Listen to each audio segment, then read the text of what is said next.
नमस्कार, आप सभी का स्वागत है रिफाइन स्टडी पॉइंट में। मेरा नाम है जितेंद्र शर्मा और इस चैनल में जो अभी आपको वीडियो मिलेंगे वो मिलेंगे राजस्थान बोर्ड की कक्षा 10वीं, जिसके एग्जाम गणित सब्जेक्ट के कुछ ही दिनों में होने वाले हैं। तो इस बात को देखते हुए गणित सब्जेक्ट के रिवीजन के वीडियो आपको इसमें मिलेंगे इस चैनल में, जिसमें कि हर एक वीडियो में आप देखेंगे कि हर प्रश्नावली का बेसिक, उसमें काम आने वाले कंसेप्ट, उसके फंडामेंटल्स और उससे रिलेटेड थ्योरम्स और उससे रिलेटेड कुछ इंपॉर्टेंट क्वेश्चंस और एग्जाम्पल आपको हर एक वीडियो में मिलेंगे। एग्जाम पॉइंट ऑफ व्यू के हिसाब से ये वीडियोस बहुत ही ज़्यादा उपयोगी सिद्ध होंगे आपके लिए। इस चैनल में अधिकतर प्रश्नावलियों के वीडियोस, जो प्रश्नावलियाँ जिनमें अधिकतर बच्चों की दिक्कत रहती है, थोड़ी कठिन मानी जाती है, उन प्रश्नावलियों के वीडियोस पहले ही अपलोड किए गए हैं। आज का जो वीडियो है जिसमें हम बात करेंगे समरूपता वाली प्रश्नावली, 11वीं जो प्रश्नावली है आपकी राजस्थान बोर्ड की किताब में, उसमें 11.2 के बाद वाला जो पोर्शन है उसके बारे में हम डिस्कस करेंगे। इससे पहले वाला पार्ट जिसमें समरूपता क्या होती है और आधारभूत आनुपातिकता प्रमेय और थेल्स प्रमेय जो है और उस पर रिलेटेड क्वेश्चंस और एग्जाम्पल, ये आपको इससे जस्ट पिछले वीडियो में आपको मिल जाएंगे, जिनके लिंक आप नीचे डिस्क्रिप्शन पे क्लिक करेंगे तो उसमें सारी प्लेलिस्ट आपको मिल जाएगी, या फिर आप ऊपर आई वाले बटन पे भी क्लिक करके वो प्लेलिस्ट देख सकते हैं। उस प्लेलिस्ट पे क्लिक करोगे तो सारे वीडियोस आपको line wise, line to line सारे वीडियोस मिल जाएंगे, जिनको आप देखिए, अपना नॉलेज बढ़ाइए और एग्जाम पॉइंट ऑफ व्यू के हिसाब से अपने एग्जाम में जो नंबर आप लाते हैं उसमें आप इम्प्रूवमेंट कीजिए। आप देखते हैं कि समरूपता वाली जो प्रश्नावली का जो अगला पार्ट है, जिसमें हम देखेंगे कि समरूपता क्या होती है, दो त्रिभुजों के समरूप होने की क्या क्या शर्तें हैं, उससे रिलेटेड कुछ थ्योरम्स हैं, आपके पाइथागोरस प्रमेय वाला लॉजिक है जिसको आप बोधायन प्रमेय भी कहते हैं, और त्रिभुज के अंतःकोण, बहिष्कोण, उनका समद्विभाजन और उनसे रिलेटेड चीज़ें आज के वीडियो में हम देखते हैं। आइए शुरू करते हैं। अब हम बात करते हैं कुछ प्रमेय के बारे में, जिसमें से पहली प्रमेय है कि यदि कोई रेखा किसी त्रिभुज के किसी एक अंतःकोण का समद्विभाजन करे तो वह जो समद्विभाजक रेखा होगी वो सम्मुख भुजा को शेष त्रिभुज की शेष दो भुजाओं के अनुपात में विभाजित करती है। काफ़ी लंबा चौड़ा स्टेटमेंट है, इसको हम एक डायग्राम से समझते हैं। थ्योरम क्या है कि जैसे मान लीजिए ये एक त्रिभुज है ABC, ठीक है, इसमें ये कोण A का समद्विभाजक रेखा है AD, ठीक। अब ये जो रेखा है ना AD, उसने बिंदु इस भुजा BC को D पे काटा है, ठीक है। तो यहाँ पे हुआ है BC का अंतविभाजन, किस बिंदु की वजह से? D की वजह से। तो इस BC का जो अंतविभाजन का जो अनुपात होगा, अर्थात BD अनुपात DC, B से देखिए BD अनुपात DC, ये जो अनुपात होगा ये बराबर होगा त्रिभुज की शेष दो भुजाओं के। अब त्रिभुज की शेष दो भुजाएं कौन सी? एक तो AB है और एक AC है। अब किस हिसाब से अनुपात लेना है? AC बट्टा AB लेना है कि AB बट्टा AC लेना है? किस तरह से लेना है उसके लिए भी देखिए, यहाँ से शुरुआत कीजिए। आपने जो BC का अनुपात किस दिशा से लिया था? B से लिया था, BD अनुपात DC। तो यहाँ पे भी आप B से लीजिए, BA अनुपात AC। क्लियर? इसी से रिलेटेड अगली प्रमेय है जिसका उल्टा है, जो है इस प्रमेय का उल्टा है, विलोम है, कि अगर इस प्रकार से कोई त्रिभुज है, इस प्रकार की कुछ बातें हैं जिसमें अगर ये अनुपात हो तो यह रेखा जो होगी AD, वह इस त्रिभुज के कोण A का समद्विभाजक रेखा होगी। क्लियर? इसी तरह से एक प्रमेय और है आपके, जो है त्रिभुज के बहिष्कोण के समद्विभाजक रेखा से रिलेटेड है। उसमें क्या कहा गया है कि यदि कोई रेखा किसी त्रिभुज के बहिष्कोण, अब बहिष्कोण क्या होता है त्रिभुज का? जैसे मान लीजिए कोई त्रिभुज है, इसमें से आप किसी भुजा को आगे बढ़ा देते हैं, जैसे मान लीजिए इस तरह से बढ़ा दिया, तो ये कोण जो बनेगा वो कहलाएगा इस त्रिभुज का बहिष्कोण। इसी तरह से मान लीजिए आपने इस भुजा को आगे बढ़ा दिया, तो ये कोण जो बनेगा वो कहलाएगा इस त्रिभुज का बहिष्कोण। क्लियर? तो स्टेटमेंट क्या है थ्योरम का कि यदि कोई रेखा किसी त्रिभुज के बहिष्कोण को समद्विभाजित करती है, ठीक, तो वह रेखा सम्मुख भुजा को त्रिभुज की शेष भुजाओं के अनुपात में विभाजित करती है। इस बात को डायग्राम से समझते हैं कि मान लीजिए ये कोई त्रिभुज है ABC, जिसका बहिष्कोण है इस BA को आगे बढ़ाया K तक, तो बहिष्कोण जो बनेगा वो बनेगा ये पूरा KAC, ठीक है। और ये जो AD रेखा है उसने इस जो बहिष्कोण है इसका समद्विभाजन किया, कोण 1 और कोण 2 क्या है? बराबर है। तो उस कंडीशन में आप देखिए ये जो बिंदु D है वह BC को बाह्य विभाजित करता है, ठीक है, बाहर की तरफ स्थित होगा। इसी रेखा को आगे बढ़ाने पर ये बिंदु यहाँ पे आएगा। ठीक है, तो यहाँ पे बाह्य विभाजन है तो अनुपात क्या होगा, BC का बाह्य विभाजन का अनुपात हो जाएगा बिल्कुल इसी तरह से BD, B से D तक इसी दिशा में, पहले BD अनुपात CD, BD अनुपात CD। क्लियर, ये बराबर होगा त्रिभुज की शेष दो भुजाएं। अब शेष दो भुजाएं कौन सी, AB और AC बची है, तो AB बटा AC आएगा या AC बटा AB आएगा। बिल्कुल इसी लॉजिक में आप देखिए B से रवाना हुई है इसी साइड में, तो क्या आएगा, BA बटा AC। क्लियर, और अगली जो थ्योरम है वो इसी थ्योरम का विलोम है कि यदि किसी त्रिभुज में किसी बहिष्कोण से आपने कोई रेखा खींची है, ठीक है, जिसने सामने वाली भुजा को जिस अनुपात में काटा है, यह अनुपात शेष दो भुजाओं के अनुपात में है, तो यह जो रेखा होगी वह रेखा होगी इस बहिष्कोण का समद्विभाजक रेखा। क्लियर, ये एग्जाम पॉइंट ऑफ व्यू के हिसाब से इंपॉर्टेंट नहीं है, इनका जो थ्योरम जो है सिद्ध करना वो इंपॉर्टेंट नहीं है, तो हम केवल स्टेटमेंट देख रहे हैं। अगला जो लॉजिक हम लेते हैं वो है समरूप त्रिभुज का। ठीक है, समरूप त्रिभुज क्या होते हैं उसके बारे में अब हम बात करते हैं। समरूप त्रिभुज जो होते हैं उसमें क्या होता है कि दोनों त्रिभुजों का जो आकृति है वो सेम होनी चाहिए, आकार उनका अलग अलग हो सकता है। अब कुछ प्रमेय है, कुछ स्टेटमेंट है जिनसे हम कह सकते हैं कि दिए गए जो दो त्रिभुज हैं या तीन त्रिभुज हैं या चार त्रिभुज हैं वो परस्पर समरूप है या नहीं है। तो उसके लिए क्या लॉजिक है, पहला लॉजिक आता है ट्रिपल ए नियम, जहां ए से मेरा तात्पर्य एंगल, कोण कोण कोण जो प्रमेय है वो। अब ये कोण प्रमेय क्या है, ये ट्रिपल ए नियम जो है थ्योरम है वो क्या है, वो कहते हैं कि यदि किन्हीं दो त्रिभुजों के जैसे ABC और PQR दो त्रिभुज है, ठीक है, इसके संगत कोण समान हो, मान लीजिए कोण A समान हो कोण P के, कोण B जो है वो समान हो किसके, कोण Q के, और कोण C जो है वो समान हो मान लीजिए कोण R के। तो इस कंडीशन में तीनों कोण अगर समान है, संगत कोण अगर समान है किन्हीं दो त्रिभुजों के, तो ये दोनों त्रिभुज क्या कहलाते हैं, समरूप कहलाते हैं। क्लियर, यहाँ पे एक बात और भी है, एक थ्योरम और भी है इससे रिलेट, जिसको हम कहते हैं डबल ए नियम। ठीक है, या कोण कोण समरूपता का जो नियम है वो नियम क्या कहता है, यदि दो कोण भी अगर समान है तब भी वो दो संगत कोण भी अगर समान है तो भी वो दोनों त्रिभुज समरूप त्रिभुज कहलाते हैं। इसके लिए एक लॉजिक आप ये देख सकते हो कि यदि दोनों त्रिभुज में दो कोण अगर समान हो गए, ठीक है, मान लीजिए 40 डिग्री का ये 50 डिग्री का, तो ये भी 40 डिग्री का और ये भी 50 डिग्री का। क्लियर, अब शेष जो तीसरा कोण बचेगा इस त्रिभुज में वो फिक्स हो चुका।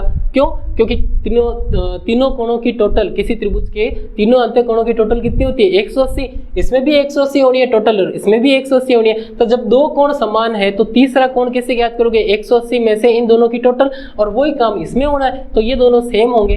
तो उस कंडीशन में हम ये कह सकते हैं कि डबल ए नियम, या अगर आप कह सकते हो दो कोण भी अगर किन्हीं दो त्रिभुजों में समान है तो वो दोनों त्रिभुज भी क्या होते हैं, समरूप होते हैं। उसके बाद में बात आती है ट्रिपल एस नियम की। साइड साइड साइड नियम जो है वो क्या कहता है कि यदि किन्हीं दो त्रिभुजों की तीनों भुजाएं बराबर नहीं समान अनुपात में है, बराबर वाला जो लॉजिक है वो है सर्वांग समता का लॉजिक है। ठीक है, सर्वांग समता मतलब दोनों त्रिभुज एक दूसरे से बिल्कुल सेम है, डिट्टो सेम है, आप कह सकते हो जेरोक्स कॉपी है एक दूसरे की। ठीक है, केवल ABCD जो है नाम का फर्क हो सकता है, किसी में ABC किसी में PQR, बाकी वो जेरोक्स कॉपी है। उस कंडीशन में होता है वो आपके कौन सा, सर्वांग सम होता है। हम बात कर रहे हैं समरूपता की, तो समरूपता में तीनों भुजाएं अगर बराबर है, ठीक है, तो भी वो समरूप होगा। देखिए यहाँ पे एक लॉजिक है जो मैंने पिछले वीडियो में भी बताया था, जितने भी सर्वांग सम चीजें हैं वो समरूप होती है, लेकिन हम बात कर रहे हैं केवल समरूप की। ठीक है, तो यहाँ पे ट्रिपल एस नियम जो वो क्या कहता है, वो कहता है तीनों भुजाओं का, संगत तीनों भुजाओं का अनुपात समान हो। जैसे कि AB, इस त्रिभुज की भुजा AB और इस त्रिभुज की भुजा PQ का जो अनुपात आ रहा है वो बराबर हो किसके, त्रिभुज इस त्रिभुज की दूसरी भुजा मान लीजिए AC बटा PR के, और ये अनुपात फिर बराबर हो किसके, इसी त्रिभुज की भुजा BC बटा इस त्रिभुज की भुजा QR के। अगर ये तीनों भुजाओं का, संगत तीनों भुजाओं का अनुपात समान हो तब भी हम कह सकते हैं दोनों त्रिभुज क्या है, समरूप है। एक नियम और बचता है इसमें, वो है SAS नियम। ये क्या है, ये कहता है कि अगर किन्हीं दो त्रिभुजों की दो संगत भुजाएं समान अनुपात में हो और उनके बीच का कोण बराबर हो, भुजा कोण भुजा, साइड एंगल साइड, मतलब दो भुजाएं तो क्या हो, समान अनुपात में हो और उनके बीच का कोण बराबर हो। जैसे इन दो त्रिभुजों की अगर मैं बात करूं तो यहाँ पे एस नियम से हम क्या कह सकते हैं, देखिए एस नियम से हम ये कह सकते हैं कि मान लीजिए ए बी बटा पी क्यू जो अनुपात है वो बराबर हो रहा है AC अनुपात PR के। तो इस त्रिभुज की ये भुजा और ये भुजा आप ले रहे हो और इस त्रिभुज की AC और PR का अनुपात ले रहे हो, तो इनके बीच का कोण कौन सा है, A और P। अगर ये दोनों भुजाएं समान अनुपात में हो और इनके बीच का कोण A और इसके बीच इन दोनों भुजाओं के बीच का कोण P, ये दोनों बराबर हो, भुजा कोण भुजा मतलब दो भुजाओं के बीच में कोण, ठीक है, वो अगर बराबर हो तब भी हम कह सकते हैं कि ये त्रिभुज जो है वो क्या होंगे, समरूप होंगे। अब देखते हैं इस पर डिपेंड क्वेश्चंस किस प्रकार का बनता है, जो एग्जाम में इंपॉर्टेंट जो क्वेश्चंस है देखते हैं किस प्रकार के बनते हैं। देखिए बच्चों, अब आपको एक सवाल दिया गया है जिसमें दिया हुआ है कि एक समांतर चतुर्भुज है ABCD, ठीक है, ये ABCD क्या है, एक समांतर चतुर्भुज है, मतलब आमने सामने की भुजाएं समांतर भी है और बराबर भी है, मतलब ये जो BC है वो समांतर होने वाला है किसके, AD के, ठीक है, और ये जो AB है वो समांतर होगा DC के, क्लियर, और बराबर भी होंगे आमने सामने की भुजाएं। अब बात करते हैं, इसमें आगे दिया हुआ है CD का मध्य बिंदु, ये जो CD रेखा है इसका मध्य बिंदु है M, ठीक है, इसको B से मिलाने वाली रेखा AC को L पर काटती है, AC भी दे रखा है तो A और C को मिलाना पड़ेगा, और इस बिंदु M को B से मिलाने वाली रेखा इस AC को L पर काटती है, ये बात दे रखी है। उसके बाद में दिया हुआ है कि यदि AD और BM को आगे बढ़ाएं, AD को आगे बढ़ाएं और इस BM को आगे बढ़ाएं तो वो आगे जाके E पर मिलती है, क्लियर। अब आपको क्या दे रखा है इसमें आगे कि सिद्ध कीजिए कि EL बराबर EL, मतलब ये हिस्सा जो है वो बराबर होना चाहिए 2 इंटू BL के इस हिस्से के, मतलब ये जो हिस्सा है वो इस BL का दुगना होना चाहिए। तो हम इसको किस तरह से सिद्ध करते हैं, देखिए सबसे पहले हम लेते हैं एक त्रिभुज ये वाला BCM कह सकते हो आप, ये देखिए BMC या BCM ये त्रिभुज, और एक ये छोटा वाला त्रिभुज, ठीक है, इसकी हम बात करते हैं। इसमें आप देखिए क्या क्या चीजें इनमें है, दोनों में कॉमन।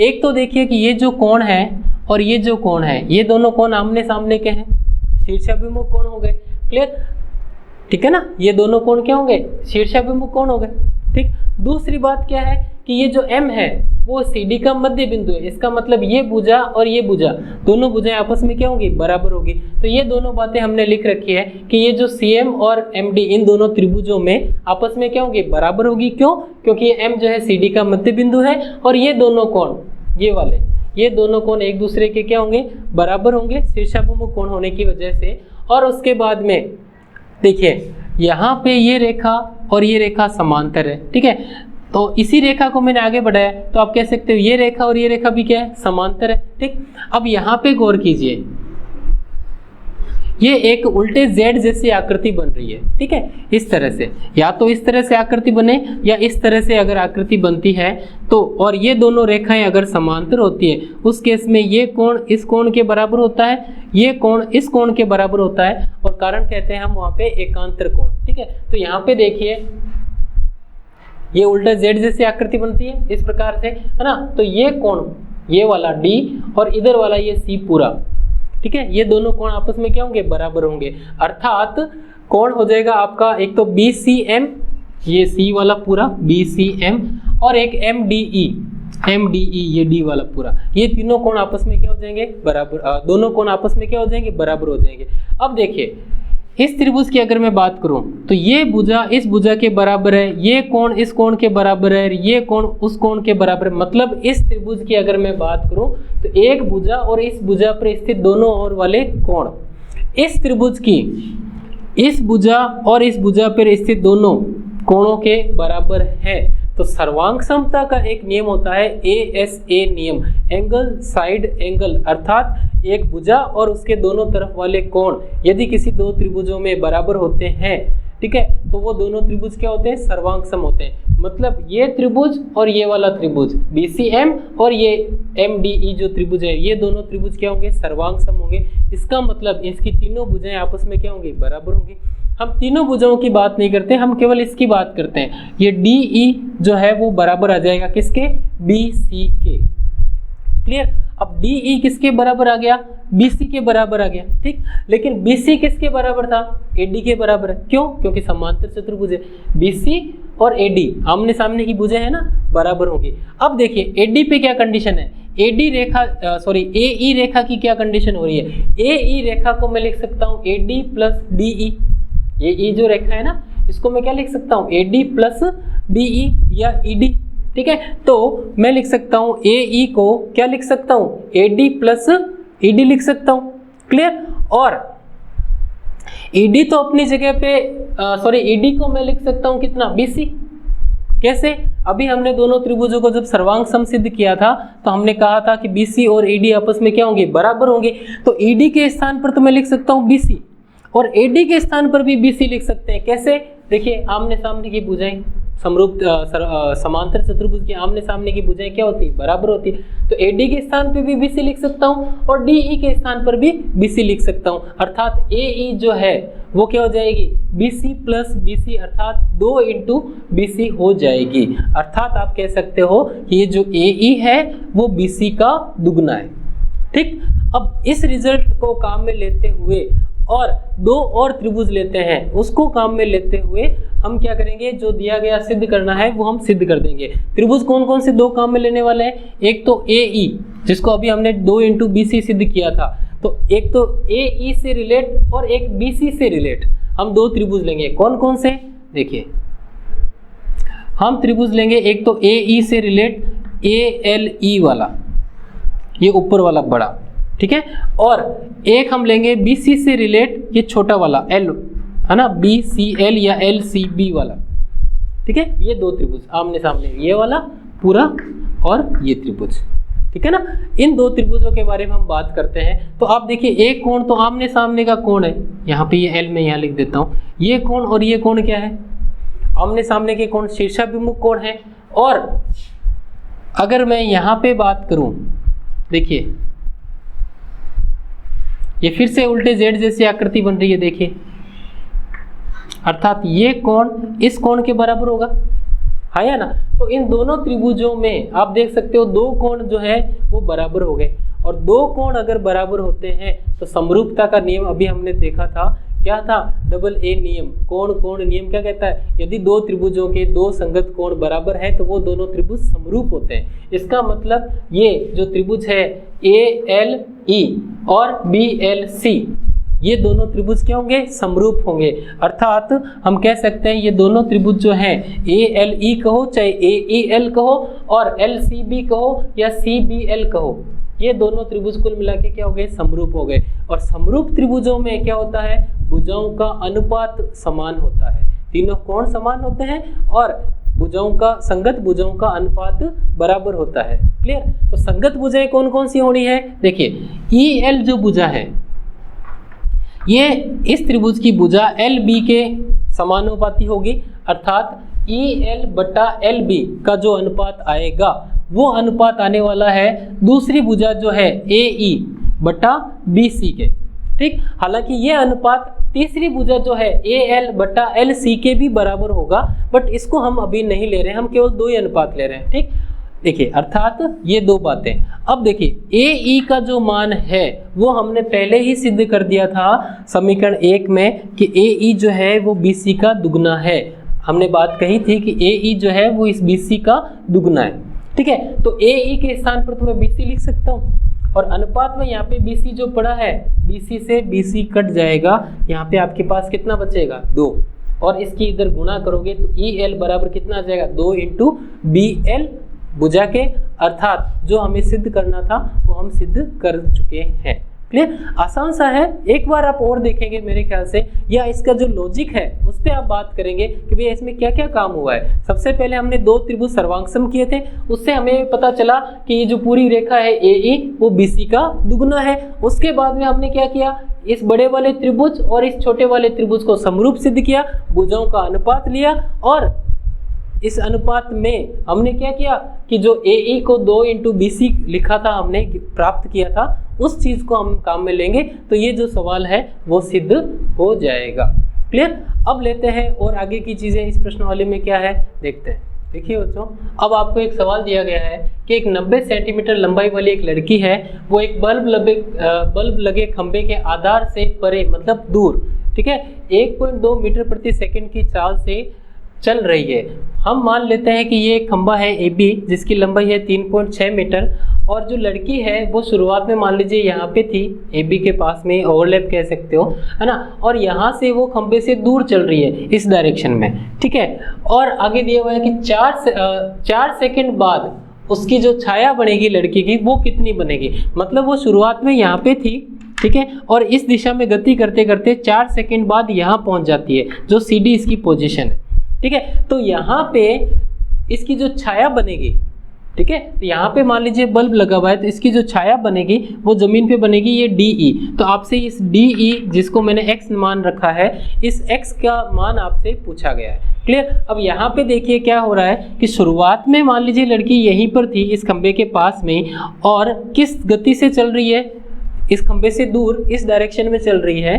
कितनी गति से चल रही है, चाल कितनी है इसकी, चाल दे रखी है आपको 1.2 मीटर प्रति सेकंड, तो जो चाल दे रखी है वो है 1.2 मीटर प्रति सेकंड, ठीक है। और 4 सेकंड पश्चात ये यहाँ पे पहुंच जाती है जो CD पोजीशन है। क्लियर, तो समय कितना है, समय है आपके पास 4 सेकंड दे रखा है। क्लियर, तो दूरी कितनी तय की इसने, मतलब यहाँ से यहाँ तक आने में, अर्थात ये जो BD दूरी है ये कितनी तय की। आप जानते हो दूरी का सूत्र होता है दूरी बराबर चाल इंटू समय,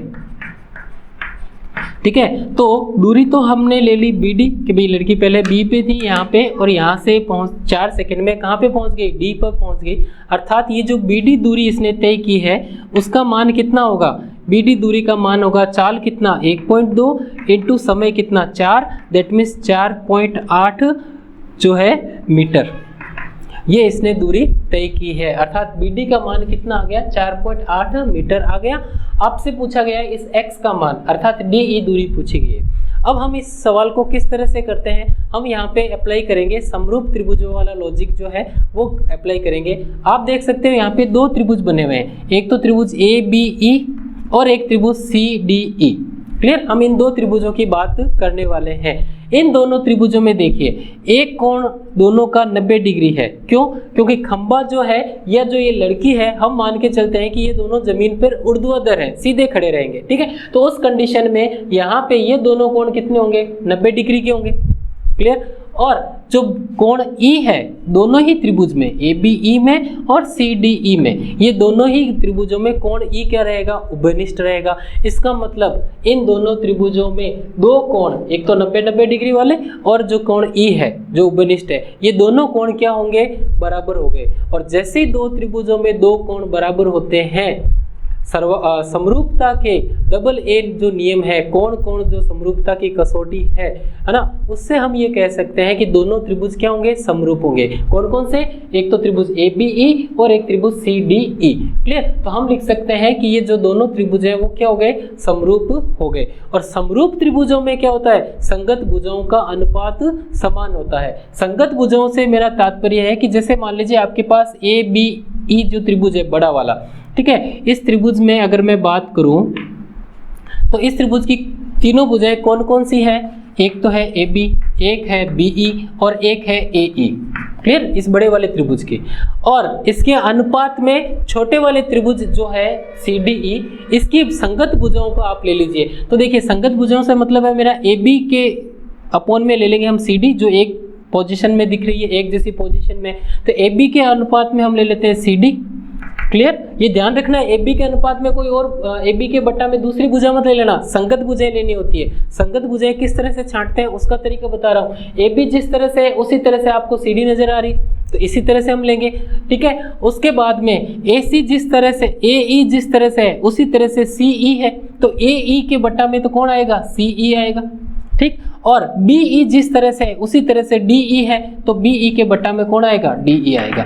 ये तीनों जो अनुपात होंगे वो बराबर होंगे, क्लियर। हम इनमें से केवल ये 2 अनुपात लेने वाले हैं, ठीक है, हम ये केवल 2 अनुपात लेने वाले हैं। ये अभी हमारे काम का नहीं है। क्यों, ये 2 क्यों लेने वाले हैं? देखो, AB और CD ये दोनों मान हमें दिए हुए हैं। AB का मान 3.6 मीटर लंबा जो है, सॉरी कहाँ गया, ये रहा, 3.6 मीटर लंबा जो खंबे की ऊंचाई दे रखी थी, और लड़की की ऊंचाई भी आपको दे रखी जो CD है 90 सेंटीमीटर। चूंकि ये सारे मान मीटर में चल रहे हैं और सेकंड में चल रहे हैं, तो हम इस सेंटीमीटर को भी मीटर में चेंज कर लेते हैं। 90 सेंटीमीटर को मीटर में चेंज करेंगे, 100 का भाग देंगे, क्योंकि 1 मीटर में 100 सेंटीमीटर होते हैं, तो 100 का भाग देंगे तो यहाँ पे आ जाएगा 0.9 मीटर, क्लियर। तो एक तो AB और CD हम इस वजह से लेने वाले हैं। दूसरा, हम BE और DE वाला अनुपात क्यों ले रहे हैं? क्योंकि देखिए, आपको BE में से BD मान आपको हमने ज्ञात कर लिया है, ठीक है, और DE आपसे पूछा गया है, ठीक है। तो इसलिए हम इस भुजा से रिलेटेड, इन 2 भुजाओं से रिलेटेड, ये अर्थात ये 2 अनुपात हम काम में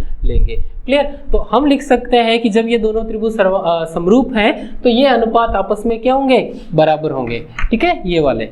अब देखिए, AB और CD का मान तो आपके पास दे रखा था, ठीक है, वो हम यहाँ लिख देंगे। लेकिन BE की क्या कंडीशन है, देखिए BE ये पूरा जो है BD प्लस DE है ना, पूरी रेखा जो है ना BE, उसको मैं लिख सकता हूँ BD प्लस DE, है ना। और BD का मान आप ज्ञात कर चुके हो कितना, 4.8 मीटर, और DE को आप मान चुके हो x मीटर। तो ये भुजा जो है ये 4.8 है और ये x है, तो पूरी BE कितनी होगी, 4.8 प्लस x। तो यहाँ पे इस BE के स्थान पे मैं लिख सकता हूँ 4.8 प्लस x, और DE जो है बटा में, DE का मान तो x है ही, हमने स्टार्ट में मान लिया था, तो यहाँ पे हम लिख सकते हैं x।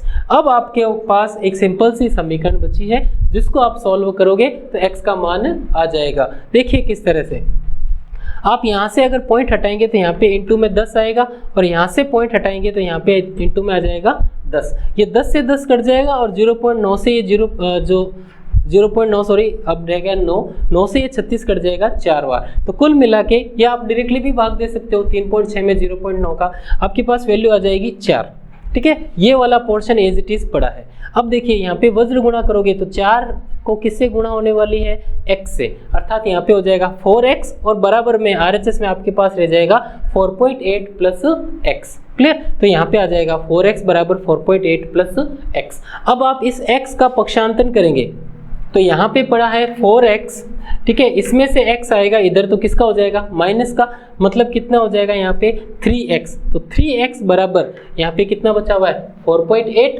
और x के मान के लिए आप 3 का इसमें भाग देंगे, क्योंकि यहाँ पे गुणा में है 3, इस साइड में भेजेंगे तो किसमें आ जाएगा, भाग में। दैट मीन्स यहाँ पे वैल्यू कितनी आ जाएगी 4.8 upon 3, that means 1.6 metre x का मान आ जाएगा। x क्या चीज़ है, ये दूरी है जिसको हमने कहा था इस लड़की की खंबे, यहाँ पे जो बल्ब है इस वजह से लड़की की छाया बन रही है DE अर्थात x, अर्थात इस छाया की लंबाई कितनी होगी 1.6 मीटर होगी, क्लियर। आसान सी चीजें हैं बेटा, थोड़ा सा आपको है ना ध्यान से देखना है, ठीक। अब देखते हैं अगले जो पोर्शन है बुक का इस एक्सरसाइज का, उसमें क्या है देखिए बच्चों। अब हम लेते हैं एक और इम्पोर्टेंट थ्योरम है जिसके चांसेस हैं एग्जाम में आने के। वो थ्योरम क्या कहती है कि 2 समरूप त्रिभुजों के क्षेत्रफलों का अनुपात जो होता है वो उनके संगत भुजाओं के वर्गों के अनुपात के बराबर होता है, क्लियर। तो किस तरह से हमें इसको सिद्ध करना है, सबसे पहले थ्योरम समझते हैं क्या है कि मान लीजिए ABC और DEF समरूप त्रिभुज है, हमें दिया हुआ है 2 समरूप त्रिभुज, ठीक है। तो हमें क्या सिद्ध करना है कि इस त्रिभुज ABC का आप क्षेत्रफल निकालो, ठीक है, और अनुपात में या बटा में अगर हम रखें त्रिभुज DEF का क्षेत्रफल, ठीक है, तो वो चीज किसके बराबर आनी चाहिए, थ्योरम के स्टेटमेंट के अकॉर्डिंग वो आनी चाहिए इसकी संगत भुजाएं कौन कौन सी, AB और DE संगत होंगी, BC और EF संगत होगी, AC और DF क्या होगी, संगत होगी, जो दिखने में समान प्लेस पे आपको नजर आ रही है। ठीक है, इन संगत भुजाओं का वर्ग करो और उनका अनुपात लो, अर्थात AB के स्क्वायर के बट्टा में DE स्क्वायर, BC स्क्वायर के बट्टा में EF स्क्वायर और AC स्क्वायर के बट्टा में DF स्क्वायर के बराबर होगा। इन दोनों क्षेत्रफलों का इन दोनों त्रिभुजों के क्षेत्रफलों का अनुपात। क्लियर। अब हम इसको किस तरह से सिद्ध करते हैं, देखिए सबसे पहले आपको दे रखा है कि दो समरूप त्रिभुज, अर्थात ये दोनों त्रिभुज क्या है, समरूप है। तो अगर त्रिभुज समरूप होते हैं तो उसके कोई भी बहुभुज हो, अगर कोई बहुभुज, अगर ये तो त्रिभुज की बात है, अगर हम दो बहुभुजों की बात करें, अगर दो बहुभुज जिसमें बहुत सारी भुजाएं होती है, ठीक है, वो भी अगर समरूप होते हैं तो उसकी क्या शर्त होती है कि संगत कोण, सभी संगत कोण क्या होते हैं, बराबर होते हैं, सभी संगत भुजाएं समान अनुपात में होती है। ये तो त्रिभुज है, तो ये बात तीनों चीजों पे लागू होगी, तीनों कोणों पे और तीनों भुजाओं पे, अर्थात तीनों कोण बराबर होंगे। B जो है वो बराबर होगा E के, C बराबर होगा F के, और ये पूरा A कोण किसके बराबर होगा, पूरे D कोण के बराबर होगा। क्लियर। और भुजाओं का अनुपात भी बराबर होगा, अर्थात AB बट्टा DE बराबर होगा BC बट्टा EF के, बराबर होगा AC बट्टा DF के। ये दो बातें तो हम डायरेक्टली ले सकते हैं समरूप त्रिभुजों की विशेषता से। तो ये दोनों बातें हमने लिख दी है, ये तीनों कोण आपस में बराबर होंगे और इन तीन भुजाओं का अनुपात भी क्या होगा, बराबर होगा। अब चूंकि हमें सिद्ध करना है इनके क्षेत्रफलों का अनुपात, अब क्षेत्रफल हम कैसे ज्ञात करते हैं किसी भी त्रिभुज का, हम ज्ञात करते हैं 1/2 इंटू आधार इंटू ऊंचाई। तो यहाँ पे हम क्या करने वाले हैं, इस त्रिभुज का आधार लेने वाले हैं BC और इस त्रिभुज का आधार लेने वाले हैं EF, और ऊंचाई के लिए हम क्या करते हैं, एक रचना करते हैं कि A से BC पर लंबवत दूरी या परपेंडिकुलर या लंब खींचा हमने AL, ये 90 डिग्री का कोण है। ठीक है, और इसी प्रकार EF पे हमने बिंदु D से लंब खींचा DM, अर्थात ये भी कितना है, 90 डिग्री का है। क्लियर। अब इनका क्षेत्रफल के बारे में बात करने से पहले यहाँ पे एक छोटा सा काम हम और कर लेते हैं, हम इन दो त्रिभुजों की बात करते हैं, इन दो त्रिभुजों की, ठीक है, जिनको मैंने ऐसे छायांकित किया लाइन से, इनके बारे में अगर मैं बात करूं, ठीक है, तो देखिए इस त्रिभुज का कोण B और इस त्रिभुज का कोण E बराबर है। क्यों, पहले ही बराबर कर चुके थे हम तो बड़े वाले त्रिभुजों के हिसाब से। ठीक, और एक कोण 90 डिग्री है, इधर 90 है तो ये कोण भी कितना है, 90 डिग्री है, और ये कोण भी कितना है, 90 डिग्री है। तो दो कोण इन दोनों त्रिभुजों के बराबर हो गए। तो समरूपता के डबल A नियम से, या कोण कोण समरूपता की जो कसौटी होती है, उससे हम क्या कह सकते हैं, ये दोनों त्रिभुज क्या हो गए, समरूप हो गए। क्लियर। ठीक है, अब देखिए अगर त्रिभुज समरूप हो गए तो इनकी संगत भुजाओं का अनुपात क्या होगा, बराबर होगा। संगत भुजाएं कौन सी, AB बट्टा DE बराबर होगी BL अनुपात EM बराबर होगा AL बट्टा DM। क्लियर, संगत भुजाएं। ठीक है, ये बात बराबर होगी। इसमें से हम केवल दो बातें ले रहे हैं, कौन कौन सी, एक तो ले रहे हैं हम AB बट्टा DE और एक हम लेंगे AL बट्टा DM। क्यों ले रहे हैं, हालांकि तीनों बराबर होंगी, कौन कौन सी बराबर होगी, यहाँ पे होगी देखिए AB बट्टा DE बराबर होगा ये वाली भुजा BL बट्टा EM के, और ये बराबर होगा किसके, AL बट्टा DM के। ठीक है ना, ये अनुपात, तीनों ही अनुपात क्या होंगे, बराबर होंगे। लेकिन हम केवल ये दो वाले मान लेने वाले हैं, इसको भी आप ले सकते हो, बाकी इसकी कोई आवश्यकता नहीं है। क्यों नहीं है, देखो AB बट्टा DE हम इसलिए ले रहे हैं क्योंकि हम पहले ही हम इसके बारे में बात कर चुके हैं AB बट्टा DE के। क्लियर। और AL और DM वाला अनुपात हम क्यों ले रहे हैं, क्योंकि ये होने वाली है इस त्रिभुज की ऊंचाई और DM होने वाले इस त्रिभुज की ऊंचाई, जो आगे क्षेत्रफल में काम आएगी। क्लियर। बाकी आप अगर ये तीनों लिख देते हो तो भी कोई गलत नहीं है। ठीक, अब देखिए कुल मिला के AB बटा DE जो है वो AL बटा DM के बराबर आ जाएगा। लेकिन AB बटा DE तो यहाँ पे हमने देखा था इन दोनों के बराबर है, और समीकरण 2 में हमें पता चल रहा है कि AB बटा DE जो है वो इसके बराबर है। कहने का मतलब क्या हुआ, ये तीनों और ये चारों ही आपस में क्या है, बराबर है। भैया ये कह रहा है कि AB बटा DE इसके बराबर, ये कह रहा है AB बटा DE AL बटा DM के बराबर, मतलब क्या हुआ, ये सारे के सारे आपस में क्या हो गए, बराबर हो गए। हमने इन चारों को ही लिख दिया, ये चारों के चारों ही आपस में क्या है, बराबर होंगे। क्लियर। अब बात करते हैं क्षेत्रफलों की। ठीक, जो हमें स्टेटमेंट में सिद्ध करना था कि इनके क्षेत्रफलों का अनुपात। तो हम ले लेते हैं इसका क्षेत्रफल त्रिभुज ABC का, अनुपात या बट्टा में ले लेते हैं त्रिभुज DEF का क्षेत्रफल। तो हम इसको लिखते हैं त्रिभुज ABC का क्षेत्रफल, ये AR और ये जो लिख रखा है कोष्टक में ABC, इसका अर्थ है ABC का, त्रिभुज ABC का क्षेत्रफल। आप हिंदी में लिख सकते हो त्रिभुज ABC का क्षेत्रफल, ठीक है, इस तरह से भी लिख सकते हो। बराबर में क्या आएगा, अब देखिए त्रिभुज ABC का क्षेत्रफल क्या होता है, 1/2 इंटू आधार इंटू ऊंचाई। तो 1/2 इंटू आधार तो हम ले लेंगे पूरा BC तक BC, और ऊंचाई ले लेंगे हम AL। तो इसका क्षेत्रफल तो आ जाएगा 1/2 इंटू BC इंटू AL। और इसी तरह से DEF का क्षेत्रफल आ जाएगा 1/2 इंटू आधार मतलब EF बट इंटू ऊंचाई DM, ठीक है, ये वाला। अब देखिए 1/2 से 1/2 तो घट जाएगा। अब क्या बचा, BC बटा EF और AL बटा DM, क्लियर। अब ये BC बटा EF और ये AL बटा DM जो है ना, ये कहीं पे देखे हुए हैं आपको, देखिए समीकरण 3 में यहाँ पे पड़े हैं। कहाँ है, देखो BC बटा EF और AL बटा DM, ये आपस में क्या है, बराबर है कि नहीं। तो मैं AL बटा DM के स्थान पर लिख सकता हूँ BC बटा EF, क्योंकि ये बराबर है, या मैं BC बटा EF के स्थान पे AL बटा DM भी लिख सकता हूँ, कोई भी एक बात लिख सकते हैं। जैसे ये लिखोगे दोनों सेम हो गए तो यहाँ पे क्या हो गया, वर्ग हो गया। इसका मतलब क्या हुआ, इन दोनों त्रिभुजों का अनुपात इन दो भुजाओं के वर्ग के अनुपात आया है, अभी वर्ग के अनुपात के बराबर आया है, क्लियर। अभी सारी भुजाओं के बराबर नहीं आया, हमें तो सारी भुजाओं के बराबर अनुपात में लेना है। अब इसके लिए यहाँ पे फिर से गौर कीजिए कि BC बटा EF जो है वो इन चारों के बराबर है। तो अगर मैं वर्ग कर दूं सबका, तो BC स्क्वायर बटा EF स्क्वायर क्या होगा, AB स्क्वायर बटा DE स्क्वायर के, AC स्क्वायर बटा DF स्क्वायर के, और AL स्क्वायर बटा DM स्क्वायर के। ये सारे के सारे स्क्वायर भी क्या होंगे, आपस में बराबर होंगे। तो BC स्क्वायर बटा EF स्क्वायर जो इस त्रिभुज के क्षेत्रफलों के अनुपातों के बराबर है, तो ये सारे अनुपात आपस में क्या हो जाएंगे, बराबर हो जाएंगे, क्लियर। और यही बात हमें सिद्ध करनी थी, क्लियर। आप आसानी से देखेंगे इसको, आसानी से आपको ये समझ में आ जाएगा। बहुत छोटी छोटी बातें, 2-3 काम ही है, क्लियर। आप इसको अच्छी तरह से समझ सकते हैं, एग्जाम पॉइंट ऑफ व्यू के हिसाब से अच्छी थ्योरम है ये।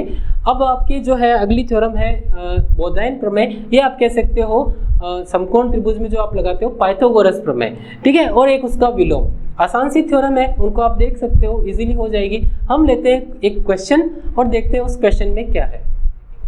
अब आपको एक सवाल दिया गया है जिसमें दिया गया है एक समबाहु त्रिभुज ABC की भुजा BC पर एक बिंदु D इस प्रकार से है कि BD बराबर 1/3 ऑफ BC।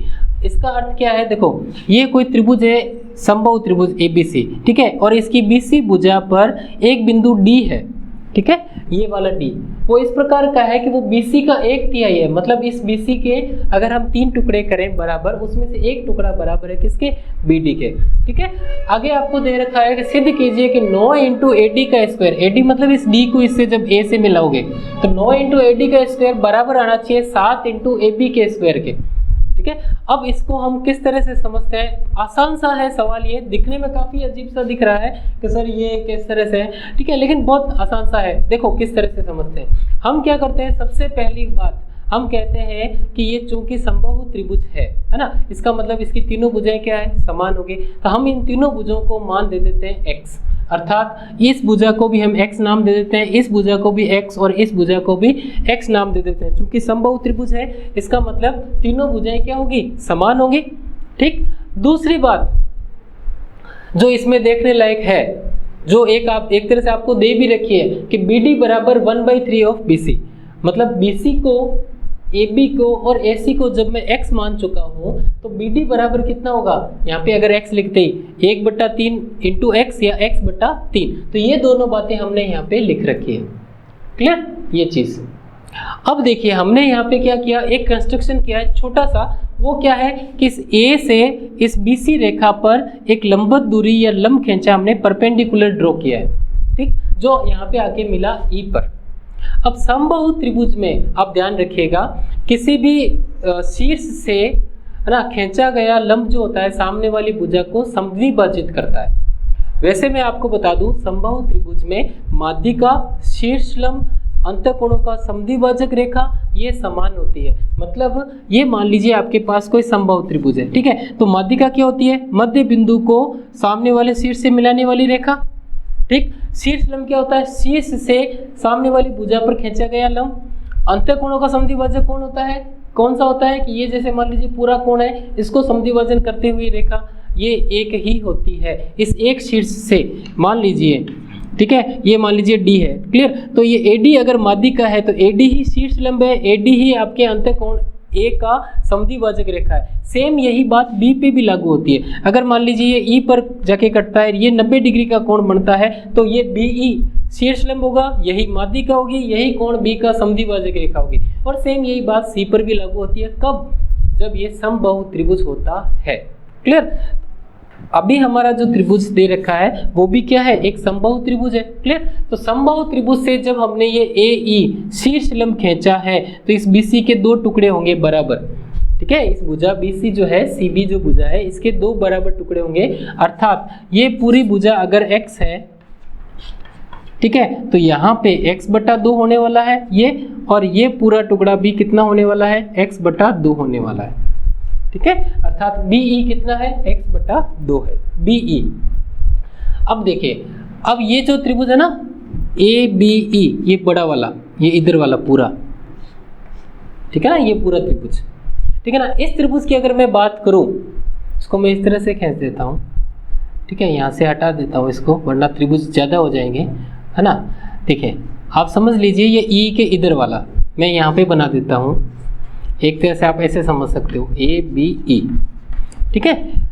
इस त्रिभुज में पाइथागोरस प्रमेय कह सकते हो, ये आप बोधायन प्रमेय, जो इस सवाल इस प्रश्नावली में नाम आ रखा है बोधायन प्रमेय, ये पाइथागोरस प्रमेय है ना, उसके आधार पर आप क्या कह सकते हो? 90 डिग्री के सामने वाली भुजा कौन सी है? AB। कर्ण जो AB का स्क्वायर होगा वो BE का स्क्वायर प्लस AE के स्क्वायर के बराबर होगा, क्लियर। तो ये बात हम लिख सकते हैं यहाँ पे। अब देखिए AB BC CA इन सब को हमने x मान रखा था, तीनों भुजाएं बराबर है, तीनों को हमने x मान रखा, तो AB के जो स्थान पे तो मैं x लिख सकता हूँ, x का स्क्वायर हो गया। BE जो है, BE देखिए x/2, क्योंकि E मध्य बिंदु होने वाला है, तो BE क्या हो जाएगा? x/2, तो उसका स्क्वायर क्या हो जाएगा? x/2 का स्क्वायर, और AE का स्क्वायर अपनी जगह पे पड़ा है, ठीक। अब हम इसको सॉल्व करके, पक्षांतन करके AE का मान निकालते हैं या AE स्क्वायर का मान निकालते हैं, ठीक है। किस तरह से? देखो, ये x/2 आप इधर भेजोगे, जो एक्चुअली है x²/4, जब इस साइड में जाएगा तो माइनस का हो जाएगा, क्लियर। और जैसे आप यहाँ पे लघुत्तम लोगे तो 4 लघुत्तम आएगा, 4x² माइनस x², मतलब 3x²/4, किसका मान आ जाएगा? AE के स्क्वायर का आ जाएगा। अगर AE का मान ज्ञात करना चाहें तो वर्गमूल ले सकते हैं, बाकी जरूरत नहीं है, हमें AE के स्क्वायर की ही जरूरत पड़ने वाली है, इसलिए हम वर्गमूल नहीं ले रहे हैं, क्लियर। अब लेते हैं एक और समकोण त्रिभुज, कौन सा? ये छोटा वाला, ठीक, ADE, इसकी बात करते हैं हम, ठीक है ना। तो इस त्रिभुज में देखिए 90 डिग्री का कोण ये है, E पर बना है, तो कर्ण कौन सा हो गया इसका? AD। तो AD का स्क्वायर बराबर होगा AE square plus DE square के, अर्थात AD का स्क्वायर होगा AE square plus DE square, DE के स्क्वायर के, क्लियर। अब देखिए इससे आगे क्या होने वाला है। AE जो है, AE का स्क्वायर है ना, AE का जो स्क्वायर यहाँ पे काम आ रहा है, उसका मान तो हम निकाल चुके हैं, 3x²/4, ठीक। और ये जो DE है इसका मान होगा x/6। किस तरह से? देखिए, आप DE मतलब ये वाला हिस्सा, अब देखिए यहाँ पे कि ये जो BD प्लस DE बराबर कौन है? BE। देखिए BD ये टुकड़ा प्लस DE ये टुकड़ा बराबर किसके है? BE के। अब इन सब के मान है सिवाय DE के, दोनों के मान है। देखो BD कौन सा है? x/3 दिया हुआ था, BC/3, BC को हमने x माना था, ठीक। DE को अपनी जगह पे रहने दीजिए, BE आधा है ना x/2, तो DE का मान कितना आ जाएगा? x/2 माइनस x/3, ठीक है। अब जैसे आप इसका लघुत्तम लोगे, लघुत्तम कितना आएगा? 6, अर्थात यहाँ से आएगा 3x माइनस 2x, कितना आएगा? x/6। तो DE के स्थान पर मैं लिख देता हूँ x/6, जिसका वर्ग करोगे तो हो जाएगा x² / 36, क्लियर।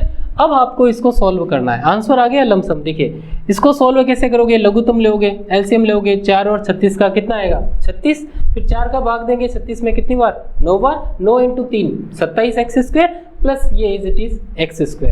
ठीक, 27 और ये कितने हो गए 28x² बटे 36, जो कट रहे हैं 4 से कट रहे हैं। देखिए 4 से ये कटेगा 7 बार और 4 से ये कटेगा 9 बार, तो यहाँ पे क्या बच गया 7/9x²। 9 को अगर मैं इधर भेज दूं तो क्या आ जाएगा 9ad² बराबर किसके हो गया 7x² के। अब x क्या था, x था AB BC AC, तीनों को हमने चूंकि भुजाएं बराबर थी तो तीनों को हमने क्या नाम दे रखा था x नाम दे रखा था। अब x के स्थान पर चाहे तो AB लिख दो, चाहे BC लिख दो, चाहे AC लिख दो, तीनों ही बराबर है। अब जो सिद्ध करना है उसमें AB आ रखा है, इसलिए हम x के स्थान पर क्या लिख देते हैं AB, तो x² के स्थान पे क्या हो जाएगा AB का स्क्वायर हो जाएगा। यही चीज आपको सवाल में सिद्ध करनी थी। देखिए क्लियर, तो आसान सा सवाल है, सिंपल। दो समकोण त्रिभुजों के लॉजिक लग रहे हैं, एक समबाहु त्रिभुज का लॉजिक लग रहा है कि शीर्ष से डाला गया लंब सामने वाली भुजा को समद्विभाजित करता है। क्लियर, तो ये छोटे छोटे लॉजिक लगे हुए हैं और इस तरह से आपकी प्रश्नावली में कुछ और भी क्वेश्चन है जिनको आप देख सकते हो। आसान से है, बस केवल आप कंसेप्ट का ध्यान रखिएगा, जो बातें मैंने बताई है। ठीक है, और आशा है कि आज का जो वीडियो है ये आपको पसंद आया होगा। इंपॉर्टेंट क्वेश्चंस जिस तरह से मैंने सेलेक्ट किए हैं आपको अच्छे लगे होंगे, तो इस वीडियो को आप लाइक कीजिए, शेयर कीजिए, चैनल को सब्सक्राइब कीजिए और बेल आइकन दबाइए ताकि जैसे ही कोई नया वीडियो अपलोड होता है आपको तुरंत नोटिफिकेशन मिले और आप उस वीडियो को देख सकें। स्वस्थ रहिए, खुश रहिए, पढ़ते रहिए और दूसरे बच्चों को भी, दूसरे लोगों को भी पढ़ाई के लिए प्रेरित करते रहिए। धन्यवाद।